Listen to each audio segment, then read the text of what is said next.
किस तरह से देखते हैं एसआईआर को और क्यों विपक्ष इस मुद्दे को संसद के बाहर भी प्रोटेस्ट कर रहा है? क्योंकि सरकार की तरफ से साफ कहा गया है कि जो गैर कानूनी रूप से रह रहे थे या जिनके दस्तावेज फर्जी थे उनको लेकर के उनकी जो वोटर लिस्ट है उनमें से नाम हटाया गया। भारी मात्रा में घुसपैठ हुई है और बहुत सारे लोग आए हैं, तो सर क्या फर्क पड़ता है चुनाव से पहले आए या चुनाव के बाद? देखिए, ऐसा है कि घुसपैठ के पक्ष में कोई भी नहीं है। बिहार के लोग ये उनको पलटू राम के नाम से जानते हैं, कब पलट जाएंगे कोई ठीक नहीं।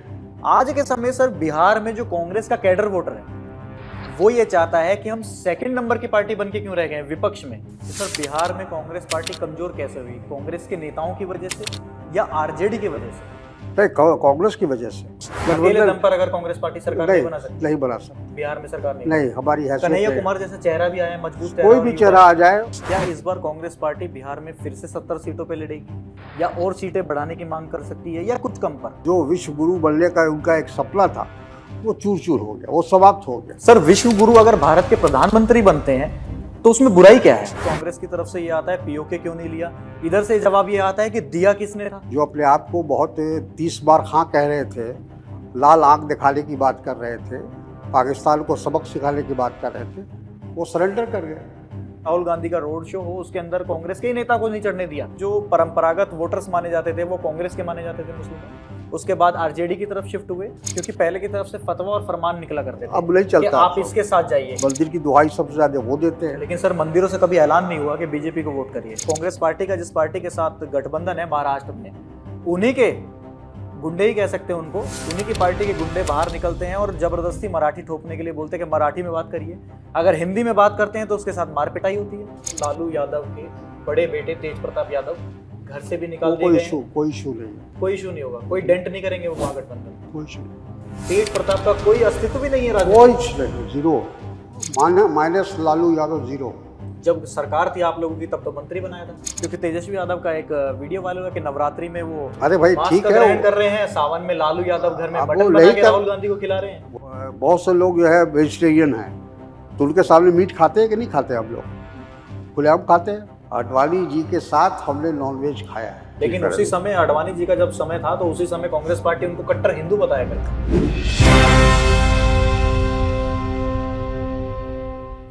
बिहार के विधानसभा चुनावों में अब बस कुछ ही महीनों का समय बचा है। ऐसे में यह देखना बेहद दिलचस्प हो जाएगा कि बिहार में कांटे की लड़ाई कौन जीतेगा। क्या वापस से एनडीए सरकार बनाएगा या यूपीए का महागठबंधन सरकार बनाएगा? इस पर बात करेंगे और बात करने के लिए मेरे साथ मौजूद है तारिक अनवर साहब, बिहार में कांग्रेस के कद्दावर नेता हैं और साथ ही साथ कटिहार से सांसद भी हैं। सर आपका इंडिया टीवी में बहुत बहुत स्वागत है। धन्यवाद, बहुत बहुत शुक्रिया। सबसे पहला सवाल सर, आने वाले कुछ ही महीनों में बिहार में विधानसभा के चुनाव होने वाले हैं। बिहार के साथ साथ देश की राजधानी मुद्दा बहुत गर्म है, एसआईआर। किस तरह से देखते हैं एसआईआर को और क्यों विपक्ष इस मुद्दे को संसद के बाहर भी प्रोटेस्ट कर रहा है? क्योंकि सरकार की तरफ से साफ कहा गया है कि जो गैर कानूनी रूप से रह रहे थे या जिनके दस्तावेज फर्जी थे उनको लेकर के उनकी जो वोटर लिस्ट है उनमें से नाम हटाया गया है। तो विपक्ष को आपत्ति किस बात की है? देखिए, आपत्ति इस बात की है कि एक तो पर्याप्त समय नहीं दिया गया। जब चुनाव आयोग ने यह फैसला किया कि हम वोटर लिस्ट का रिवीजन करेंगे, उसकी छानबीन करेंगे, तो उसके लिए पर्याप्त समय होना चाहिए था। ठीक बिहार विधानसभा के चुनाव के पहले ये क्यों किया जा रहा है, इसी से एक संदेह होता है कि ये चुनाव आयोग की तरफ से इस तरह का प्रयास ठीक चुनाव के पहले करना मुनासिब नहीं है, क्योंकि इसके लिए पर्याप्त समय दिया जाना भी ज़रूरी था। क्योंकि बहुत आप सबको पता है कि बिहार में जो गरीबी है, जो बेरोज़गारी है, उसको लेकर 1/3 आबादी बिहार की वो हर वर्ष माइग्रेट करती है और वो पलायन करती है। और फिर जब बुआई का समय आता है या कोई पूजा आता है, छठ का पूजा हो, दुर्गा पूजा हो, कोई पूजा हो, कोई ईद का फेस्टिवल हो, तो उसमें लोग फिर वापस आते हैं। तो उनका जो यो कहा जाए कि उनका जो एड्रेस है, मूल उनका जो एड्रेस है वो बिहार का है, लेकिन उनको इस नाम पर छाट दिया जाएगा क्योंकि वो मौजूद नहीं है वहाँ।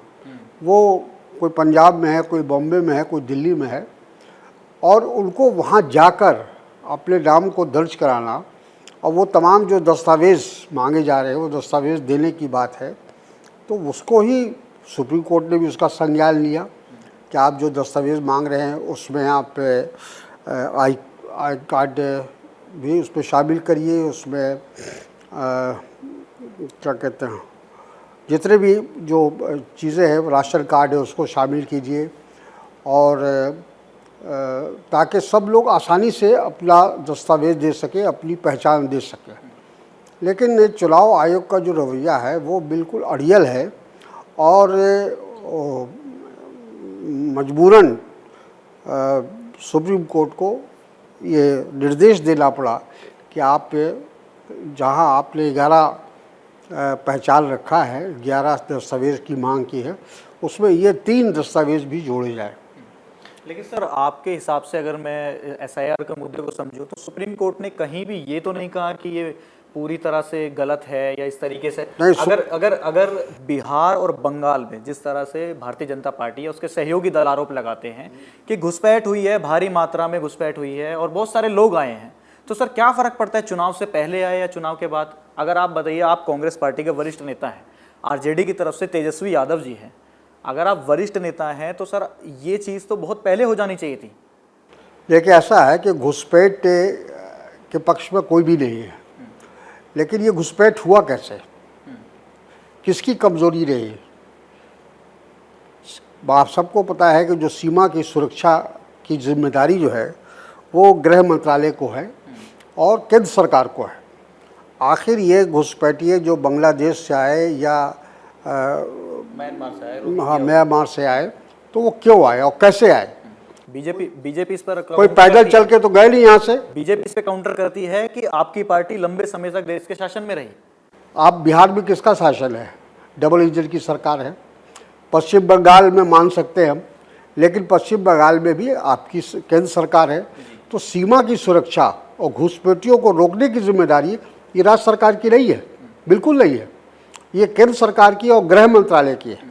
तो अगर घुसपैठिया हमारे यहाँ इतने दूर से चलकर 2000, 2500, 3000 किलोमीटर चलकर आ गए और कोई उसकी पहचान नहीं कर पाया, तमाम आपका जो प्रशासन है वो मुख्य दर्शक बना रहा, तो इसके लिए अगर कोई जिम्मेदार है तो वो केंद्र सरकार है, मोदी सरकार है। केंद्र सरकार ये आरोप लगाती है कि ये जो घुसपैठ हुई है ये पिछले 10 सालों में नहीं हुई, ये उससे पहले की घुसपैठ है। क्योंकि अगर आप देखिए कि अगर पहले की घुसपैठ है, आज अगर वो नागरिक बन जाता है, राशन कार्ड बनवा लेता है, आधार कार्ड बनवा लेता है और वोट देने का अधिकार रखता है, तो ये घुसपैठ तो पहले की हुई है। और पहले की जो सरकार थी, डबल इंजन सरकार थी पहले भी, बिहार में भी और केंद्र में भी। बिहार में 20 साल से एनडीए की सरकार है, डबल इंजन की सरकार है 20 साल से, और 11 साल से केंद्र में मोदी जी की सरकार है।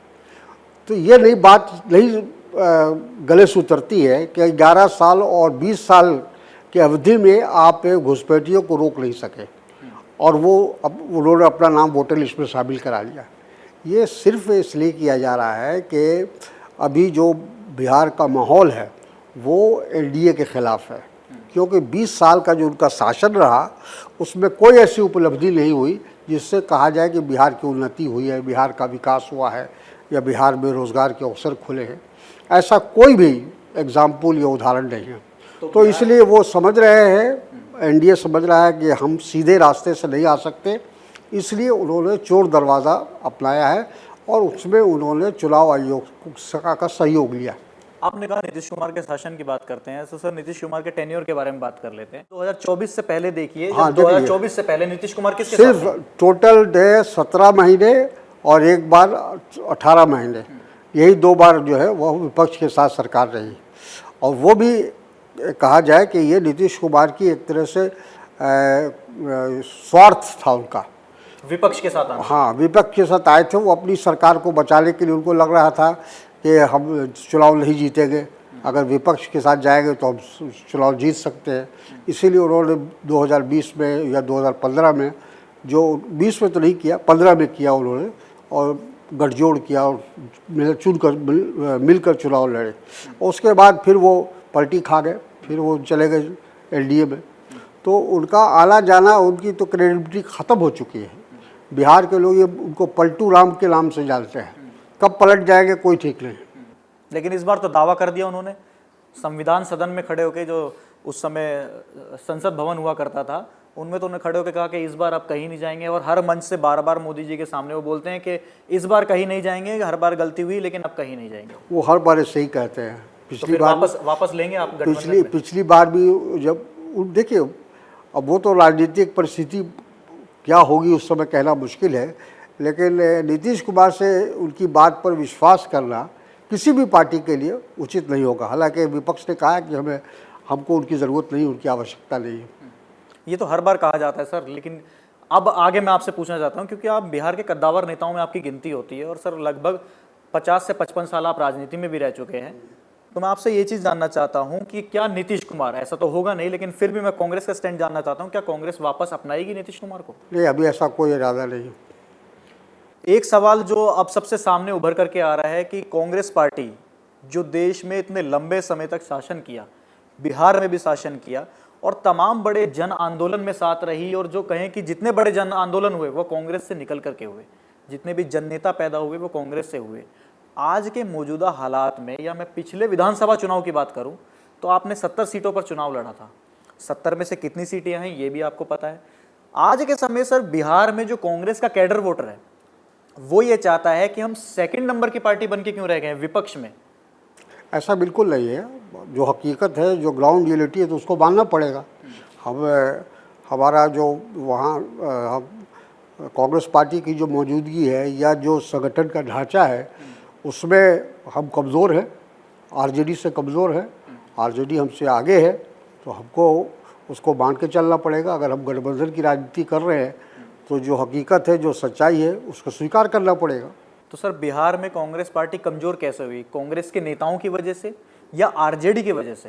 नहीं, कांग्रेस की वजह से। कांग्रेस के का कहीं न कहीं उसमें आपको याद है कि जेपी आंदोलन हुआ था, और जेपी आंदोलन से भी कांग्रेस कमज़ोर हुई। बहुत सारे उसमें से जेपी आंदोलन से लोग निकल कर आए, जिसमें लालू यादव थे, नीतीश कुमार थे, रामविलास पासवान थे, शरद यादव थे, ऐसे बहुत सारे लोग आए थे, अपोजिशन में उभर कर आए थे। तो एक भी दिन में तो कोई पार्टी कमज़ोर नहीं होती। 40 साल हम लोगों ने वहाँ शासन किया, लेकिन धीरे धीरे जो विपक्ष होता है वो अपनी बात या अपना एजेंडा रखता है, पब्लिक उसको पसंद करती है, कई कारण रहे। तो इसलिए ये कहना कि हम आरजेडी की वजह से कमज़ोर हुए, ये गलत होगा। हम अपनी वजह से कमज़ोर हुए। तो अब अगर मौजूदा समय में अगर कांग्रेस पार्टी को मजबूत करना हो तो क्या कार्य कर सकते? अभी तो अलायंस के अलावा कोई रास्ता नहीं है। अकेले दम पर अगर कांग्रेस पार्टी सरकार नहीं बना सकती? नहीं बना सकती। बिहार में सरकार नहीं, हमारी हैसियत कन्हैया कुमार जैसा चेहरा भी आया, मजबूत कोई भी चेहरा आ जाए, अभी नहीं हो सकता है। अभी जो वहाँ की जो प्रेजेंट पॉलिटिकल सिनेरियो है, उसमें गठबंधन की राजनीति आवश्यक है, अनिवार्य है। कांग्रेस के अंदर भी फूट है बिहार में? कोई फूट नहीं है। फूट क्या, जो पार्टी के अंदर डेमोक्रेसी है, लोकतंत्र है, तो हर आदमी को आज़ादी है अपनी बात कहने का, अपना पक्ष रखने का। लेकिन कोई गुट है या कोई अलग से कोई ऐसी बात है, वो सब नहीं। सर ये सवाल बार बार आते हैं, क्योंकि हर बार किसी भी राज्य में चुनाव होता है, चाहे राजस्थान में बात कर लीजिए, वहाँ पर गहलोत वर्सेस पायलट हो जाता है, चाहे आप मध्य प्रदेश, तमाम तरह के उदाहरण आपके सामने हैं। तो हर पार्टी के अंदर है। अभी आप केंद्रीय नेतृत्व में देखिए सर, केंद्रीय नेतृत्व में देखिए, राहुल गांधी जी ने ट्रंप को लेकर के क्या कहा, और शशि थरूर और राजीव शुक्ला और अन्य नेता मनीष तिवारी समेत क्या कहते हैं? हमारी पार्टी में लोकतंत्र है, लोगों को बोलने की आज़ादी है। ख़ास तौर पर संगठन को लेकर कोई भी कुछ बोल सकता है। ठीक है, हम सार्वजनिक रूप से ना बोलें, वो अलग बात है, अनुशासन को देखते हुए। लेकिन पार्टी के अंदर जब हमारी वर्किंग कमेटी होती है, या पार्टी के अंदर जब हमारा कोई डिस्कशन होता है, कोई वाद विवाद होता है, तो उसमें हमारी पार्टी को ने इस बात का गुंजाइश रखा है कि अगर आपको कोई बात कहनी है तो आप कह सकते हैं, नेतृत्व से कह सकते हैं, उनके सामने रख सकते हैं। फिर नेतृत्व फैसला करेगा कि क्या करना है, क्या नहीं करना है। नेतृत्व बाद में कहता है कि वो उनकी अपना पर्सनल स्टेटमेंट हो सकता है पार्टी इस विचारधारा से। नहीं, वो तो बीजेपी भी कई बार कहती है। कई बार बीजेपी ने कई इश्यूज़ पे ये बात कही है कि ये उनका व्यक्तिगत बात हो सकती है, जो उनकी व्यक्तिगत राय हो सकती है। तो हर पॉलिटिकल पार्टी करती है, ये सिर्फ कांग्रेस ही करती है, ऐसी बात तो है नहीं। सर आपकी राजनीति बदल चुकी है, क्योंकि अब आपके पास संचार क्रांति आ गई है, जिसे मोबाइल फ़ोन का नाम दिया जाता है। उस मोबाइल फ़ोन पर आपके पुराने बयान आते हैं और स्टेटमेंट आता है और फिर जनता पर वो इफेक्ट करती है वो चीज़ें। जनता को साफ दिखाई देता है कि आपने पहले क्या कहा और उस समय बचकर कैसे निकल गए। बिल्कुल, लेकिन इसको दोनों पक्ष को देखना पड़ेगा ना, भाजपा को भी देखना पड़ेगा कितनी बार वो निकल गए हैं बच के। और ठीक है, हर पॉलिटिकल पार्टी कभी स्टेटमेंट देती है, फिर जो सिचुएशन बदलता रहता है, राजनीतिक सिचुएशन बदलता है, उसी अनुसार लोग फैसले लेते हैं। कोई भी पॉलिटिकल पार्टी, सिर्फ कांग्रेस पर या लागू होगा ऐसा तो नहीं होना चाहिए, सब पर लागू होना चाहिए, हर पॉलिटिकल पार्टी पर लागू होना चाहिए। क्या इस बार कांग्रेस पार्टी बिहार में फिर से 70 सीटों पर लड़ेगी या और सीटें बढ़ाने की मांग कर सकती है या कुछ कम पर? अभी हमारी कोऑर्डिनेशन कमेटी इस मसले पर बातचीत नहीं किया है। हमारी जो गठबंधन का जो कोऑर्डिनेशन कमेटी है, समन्वय समिति, वो बैठेगी, बैठ के तय करेगी कौन पार्टी जो हमारे साथ, जितने भी गठबंधन के साथी हैं, वामपंथी मोर्चा है और नई पार्टियां कुछ हमारे साथ जुड़ी हैं, उन सबको एकोमोडेट करना है, सबको लेके चलना है, यही गठबंधन होता है। एक आइडिया होगा आपको भी कि कितनी सीटों पर लड़ना चाहिए? तो अभी कोई आइडिया नहीं है आपको पर्सनल लेवल पर मैं आपसे अभी। ऐसा है कि वो आने वाला समय बताएगा, क्योंकि हमारा उद्देश्य एनडीए को हराना है, हमारा उद्देश्य बिहार में परिवर्तन है। तो उसके लिए अगर हमें कुछ सेक्रीफाइस भी करना पड़ेगा कांग्रेस पार्टी को, तो कांग्रेस पार्टी करेगी। मतलब अगर कम सीटों पर कांग्रेस पार्टी चुनाव लड़ने के लिए आप उसका सहमति बनती है तो लड़ सकती है कांग्रेस आप उसका जो भी मतलब निकाल लीजिए, लेकिन कांग्रेस पार्टी के सामने जो सबसे बड़ी चुनौती है वो है भारतीय जनता पार्टी को और एनडीए को सत्ता से आने में रोकना है। कैसे रोकेंगे? उनके पास नरेंद्र मोदी जैसा चेहरा है और दूसरी तरफ नीतीश कुमार जैसा चेहरा है। चाहे आप उनकी एक तरह से आलोचना करें या पक्ष में जाए, लेकिन नीतीश कुमार लगातार लंबे समय से बिहार के मुख्यमंत्री पद पर बने हुए हैं। देखिए, जहाँ तक नरेंद्र मोदी जी का सवाल है, अब तो वो सरेंडर मोदी हो गए हैं। जो ऑपरेशन सिंदूर के बाद जो उनकी एक छवि थी, जो विश्व गुरु बनने का उनका एक सपना था, वो चूर चूर हो गया, वो समाप्त हो गया। सर, अगर वो और दुनिया के लोगों ने भी देख लिया कि इस व्यक्ति में कोई ऐसी ताकत या शक्ति नहीं है, वो सरेंडर करने में माहिर है, हर चीज़ में उन्होंने सरेंडर किया। सर, आलोचना के परे मैं एक चीज़ और बोलना चाहता हूँ आपसे। आपने विश्व गुरु वाली बात की। सर, विश्व गुरु अगर भारत के प्रधानमंत्री बनते हैं तो उसमें बुराई क्या है? भले बहुत अच्छी बात है, लेकिन उनमें सलाहियत तो होनी चाहिए विश्व गुरु बनने की। लोगों ने देख लिया कि किस तरह आपने पाकिस्तान के साथ जो आपने समझौता किया बिना किसी शर्त के। जब हमारी सेना आगे बढ़ रही थी, जब हमारी सेना वर्चस्व बन गया था, तो हमको तो उससे कुछ लेने की ज़रूरत थी ना, कुछ सौदा करना चाहिए था कि कम से कम जो टेररिस्ट है वहाँ, उनसे उनको लेना चाहिए, वापस लेना चाहिए था।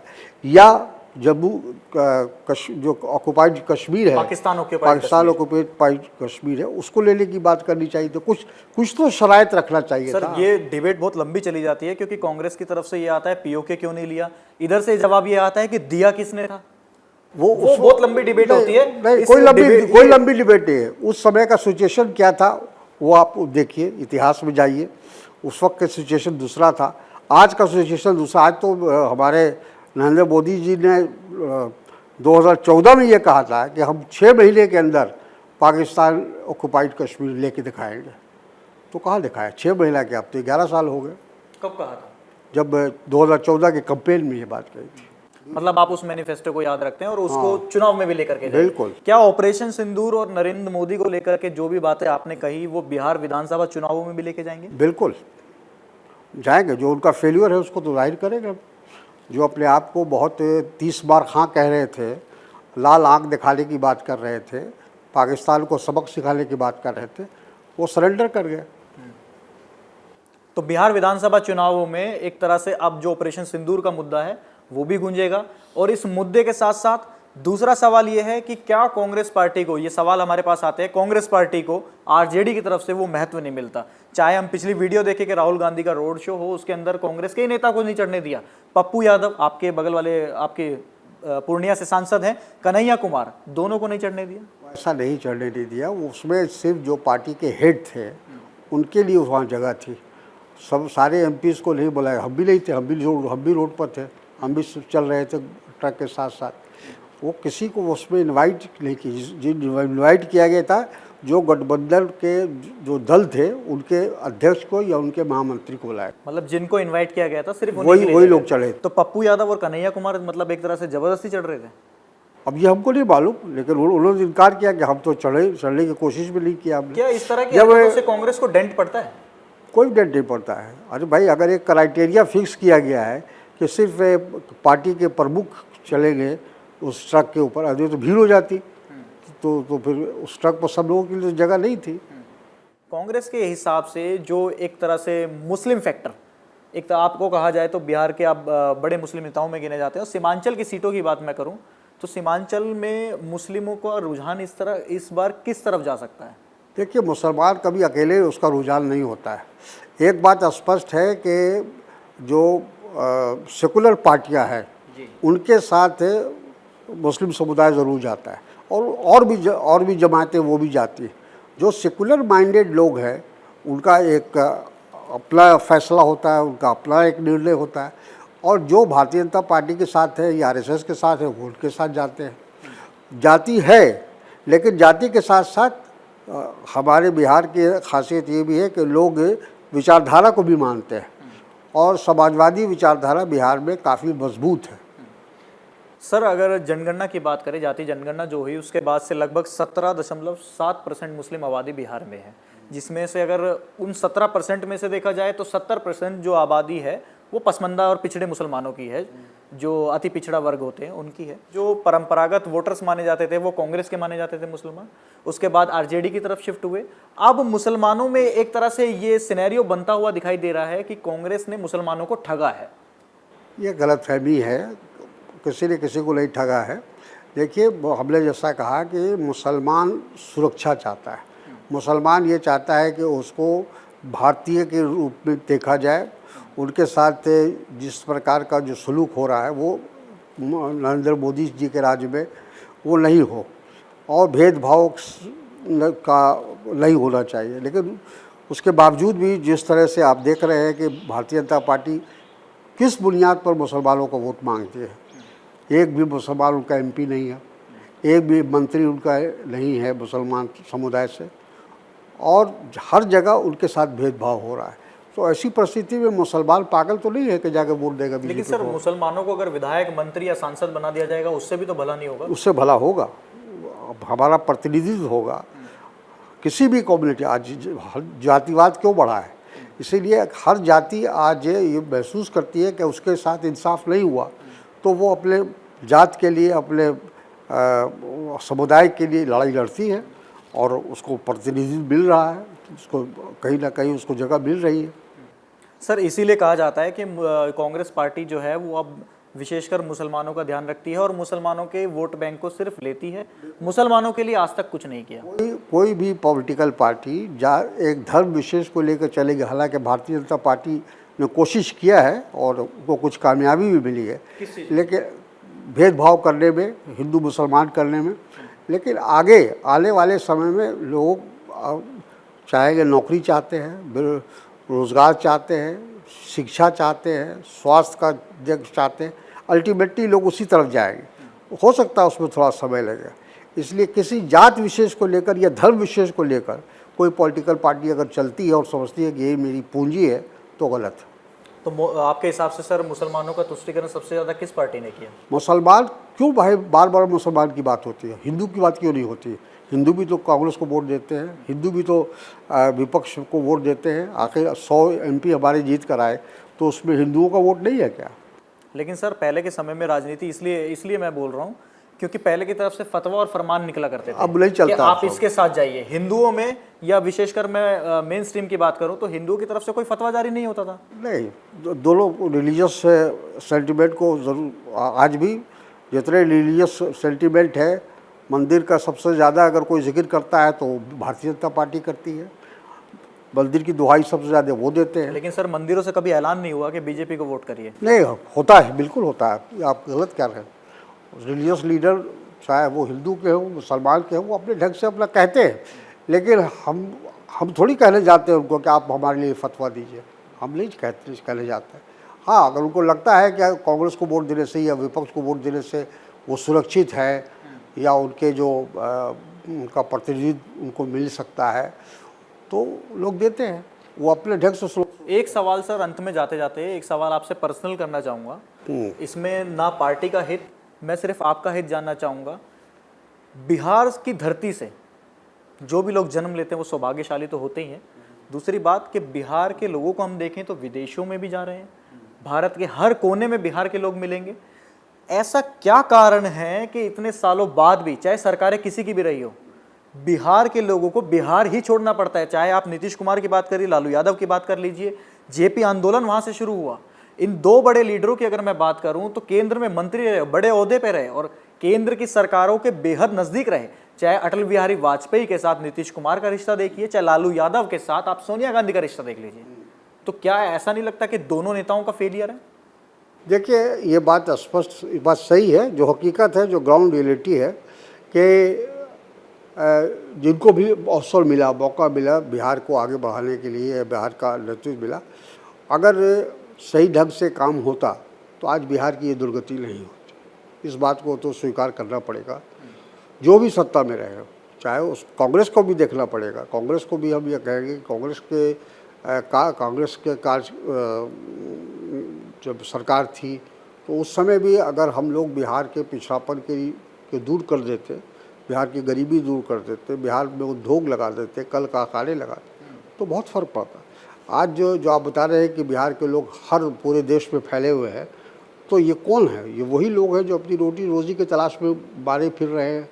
कोई खुशी से अपना घर, अपना प्रदेश या अपनी जगह छोड़ना नहीं चाहता है, तो वो एक मजबूरी है उसके सामने। जब उसके सामने बूढ़े माँ बाप की शक्ल आ जाती है, जब उसके सामने अपने बिलखते हुए बच्चे की शक्ल आ जाती है, चेहरा आ जाता है, तो फिर उसको लगता है कि हमको कहीं जाना चाहिए, हमको नौकरी करना चाहिए, पैसा कमाना चाहिए, और उसके लिए वो अपना रात दिन और यूँ कहा जाए कि खून पसीना बहाता है। लेकिन पलायन करने के बाद जाते हैं तो एक किस्सा आपको भी याद होगा, जब लालू यादव को स्वयं मुंबई में जाके छठ मनानी पड़ गई थी। वो किस्सा भी आपको पता होगा कि उस टाइम पे, तो अभी करंटली आप कांग्रेस पार्टी का जिस पार्टी के साथ गठबंधन है महाराष्ट्र में, उन्हीं के गुंडे ही कह सकते हैं उनको, उन्हीं की पार्टी के गुंडे बाहर निकलते हैं और जबरदस्ती मराठी ठोकने के लिए बोलते हैं कि मराठी में बात करिए। अगर हिंदी में बात करते हैं तो उसके साथ मार पिटाई होती है। गलत है, हम उसकी निंदा करते हैं। हम लोगों ने हमेशा उसको निंदा किया है। और जहाँ तक कोई भी किसी भी भाषा को लेकर अगर कोई थोपने की कोशिश करता है तो वो गलत है। तो इस तरह की बातचीत राहुल गांधी और उद्धव ठाकरे के बीच में कभी हुई? हाँ, बिल्कुल होती रहती होगी। तो हमारे सामने तो नहीं हुई है, लेकिन राहुल गांधी इस मामले में बिल्कुल उनकी जो नीति है या कहिए उनकी जो नीयत है बहुत स्पष्ट है कि भाषा को लेकर हमको कोई लड़ाई नहीं है। हर भाषा जोड़ने का काम करती है, लेकिन दुर्भाग्य से हमारे देश में भाषा का इशू लोग खड़ा करते हैं अपने राजनीतिक लाभ के। लेकिन ना तो सर संसद में इसकी आलोचना विपक्ष की तरफ से की गई, सत्ता पक्ष तो करता ही है, लेकिन पब्लिकली हम लोग अब भाई इसकी निंदा करते हैं। ऐसा नहीं है कोई तमिल भाषा को लेकर के भी सर उस तरह का विवाद उठा था। हाँ। तब भी विपक्ष की तरफ से ऐसा कुछ नहीं हुआ कि हम सब भारतीय हैं और एक कॉमन लैंग्वेज जो सर पूरे भारत में बोली जाती है Hindi, common language, regional language का अपना अपना योगदान हर जगह है। ऐसा नहीं है। देखिए, हिंदी को जो लोग मानते हैं वो मानते हैं, उसको कोई रोक नहीं सकता है। लेकिन आप ज़बरदस्ती कहिए कि आप हिंदी पढ़ना पड़ेगा, तब लोगों का रेसिस्टेंस होता है। आप किसी भी भाषा को थोप नहीं सकते हैं। अब हमारे यहाँ यही तो हमारे देश की खूबसूरती है कि डाइवर्सिटी में एकता है, अनेकता में एकता है। उसमें जहाँ आप कोशिश कीजिएगा कि एक भाषा, एक पार्टी या एक धर्म, एक जाति, एक बरादरी को आप लादना चाहिएगा, तो भारत उसको स्वीकार नहीं करेगा। आपके गठबंधन के सामने सबसे बड़ी चुनौती आने वाली है, क्योंकि अभी चुनाव में 2 से 3 महीने का वक्त है, लेकिन सबसे बड़ी चुनौती आनी स्टार्ट हो गई है। लालू यादव के बड़े बेटे तेज प्रताप यादव घर से भी निकाल दिए गए हैं। कोई इशू नहीं है। तेज प्रताप यादव कोई इशू नहीं होगा, कोई डेंट नहीं करेंगे वो महागठबंधन को। कोई इशू नहीं। तेज प्रताप का कोई अस्तित्व भी नहीं है राजनीति कोई इशू नहीं, zero, minus Lalu Yadav zero. जब सरकार थी आप लोगों की तब तो मंत्री बनाया था। मंत्री तो बहुत सारे लोगों को बनाया जाता है। नहीं, तेज प्रताप के सर वो अलग बात है, लेकिन अगर उनके परिवार में किसी का अगर अस्तित्व है तो लालू यादव के। लेकिन सर डेंट तो वो महागठबंधन को करेंगे। कुछ नहीं करेगा। एक पैसा भी नहीं होगा। दूसरा मुद्दा सर, सावन में मांस मछली को लेकर के उठ जाता है। सावन का जो पवित्र महीना है उसमें तेजस्वी यादव पर भी सवाल उठे थे। देखिए, खान पान पर किसी को रोक नहीं होना चाहिए। हम किस धर्म को मानते हैं, किस भाषा को बोलते हैं, या क्या कपड़ा पहनते हैं, क्या खाते हैं, ये सारी चीज़ों में भारतीय जनता पार्टी सबको उलझा कर रखना चाहती है, और ये सब बेकार वाली बात है। जिसको जो खाना है खाए, जिसको जैसे रहना है रहे। यही हमारे देश की खूबसूरती है, ताकत है, शक्ति है। राजनीति में सर ढोंग भी तो चलता है एक तरीके का। वो जो ढोंग तो बीजेपी के लोग कर रहे हो, ढोंग का काम बीजेपी को हम लोग सौंप दिया है। और बाकी लोग भी तो इस तरह की चीज़ें करते हैं। आप देखिए, सावन के लिए मैं इसलिए बात कर रहा हूँ क्योंकि तेजस्वी यादव का एक वीडियो वायरल हुआ कि नवरात्रि में वो अरे भाई मांस ठीक का है, ग्रहण कर रहे हैं। सावन में लालू यादव घर में अब मटन वो बना नहीं के कर- राहुल गांधी को खिला रहे हैं। वही तो हम कह रहे हैं कि भाई ये अपना अपना सोच है। अगर हमको आप ज़बरदस्ती कहिएगा कि नहीं, आप सावन के वक्त में आप नॉन वेज नहीं खाइए, तो ऐसा तो नहीं होता। सर, खाने से किसी को आप प्रॉब्लम केरला नहीं में है, चले लेकिन- जाइए, आप साउथ में चले जाइए, आप दूसरे जगह चले जाइए, तो खाते हैं लोग। नहीं, खाने तो वाला तो सर पूरे भारत में, और हाँ, खाने चीजें तो खाने की चीजों आप पर, पहनने की चीजों पर आपको रोक भी नहीं लगानी बिल्कुल चाहिए। होनी संविधान चाहिए। इसकी हाँ, इजाजत तो भी नहीं देता। ये सवाल ही नहीं उठाना लेकिन- चाहिए। लेकिन सवाल वहां उठता है कि जब आप किसी की आस्था को ठेस पहुंचाते हैं। नहीं, कोई आप आस्था अपने नहीं है। कमरे में बैठकर कुछ भी खाइए, लेकिन आप पब्लिकली कैमरे के सामने नहीं, अगर नहीं, दिखा रहे हैं ऐसा तो नहीं कहीं ना होता। कहीं ठेस तो पहुंचती है। ऐसा कोई ठेस नहीं जो पहुंचता। सावन में जो लड़कियां अरे ऐसा सोमवार का कोई व्रत ठेस रखती नहीं हैं। पहुंचता भाई।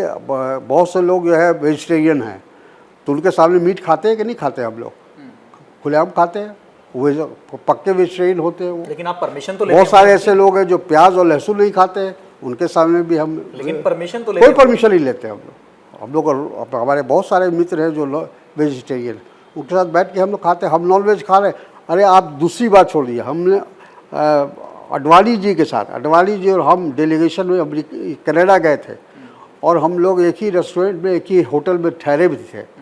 और तो वो हमने जब खाने का वक्त हुआ तो मैंने कहा कि वेजिटेरियन खाना का ऑर्डर करते हैं। उन्होंने कहा बिल्कुल नहीं, आप जो खाते हैं आप खाइए, जो हम खाते हैं वो हम खाएं। ये अडवाणी जी की भाषा है। अडवाणी जी के अब मुँह से कहीं बता रहे हैं आपको, और उस वक्त वो बीजेपी के तो अध्यक्ष अडवाणी हैं। जी की भारतीय जनता पार्टी और नरेंद्र मोदी जी की भारतीय जनता पार्टी में फर्क है। लगता तो ऐसा ही है कि ज़बरदस्ती आप थोपने की कोशिश कीजिएगा तो आज लोग इसको कभी बर्दाश्त नहीं लेकिन करेंगे। उसी समय अडवाणी जी का जब समय था तो उसी समय कांग्रेस पार्टी उनको कट्टर हिंदू बताया करती थी। ठीक है, वो हमारी अपनी नीति है, वो अपनी विचारधारा है। लेकिन हम खाने की बात जब आपने किया तो हमने बताया कि अडवाणी जी के साथ हमने नॉनवेज खाया है कनाडा में बैठकर, और उनकी मर्जी से उन्होंने कहा कि आप जो खाते हैं आप मंगाइए, जो हम खाते हैं वो हम मंगाएंगे। एक टेबल पर खाया हम लोगों ने।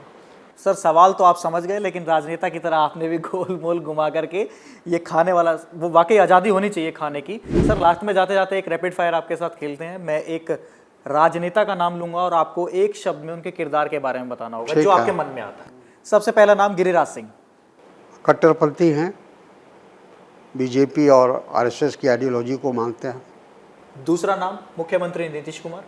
नीतीश कुमार अच्छे व्यक्ति हैं, लेकिन गलत क्या कहा जाएगा उसको, गलत पार्टी में, गलत पार्टी में नहीं, गलत सोबत में। गलत सोबत में। हाँ। ठीक है। तीसरा नाम कन्हैया कुमार। कन्हैया कुमार छात्र नेता है, और अब तो सर बड़े हो गए हैं। हाँ अब ठीक है, लेकिन एक छात्र नेता या युवा नेता के रूप में उभर कर आए हैं वो। अगला नाम सर तारिक अनवर। तारिक अनवर एक लंबी इनिंग हम खेल चुके हैं, लगभग 50 साल से राजनीति में सक्रिय हैं, 8वीं बार लोकसभा के सदस्य हुए हैं। तो जो मौका मिला है वो कोशिश किया हमने सेवा करने की लोगों की। एक बार नाराज होकर एनसीपी में भी चले गए थे। बिल्कुल, हमने तो एनसीपी बनाई थी। वन ऑफ द फाउंडर थे हम और शरद पवार जी और संगमा जी। सर, बहुत बहुत शुक्रिया आपका इंडिया टीवी में बात करने के लिए।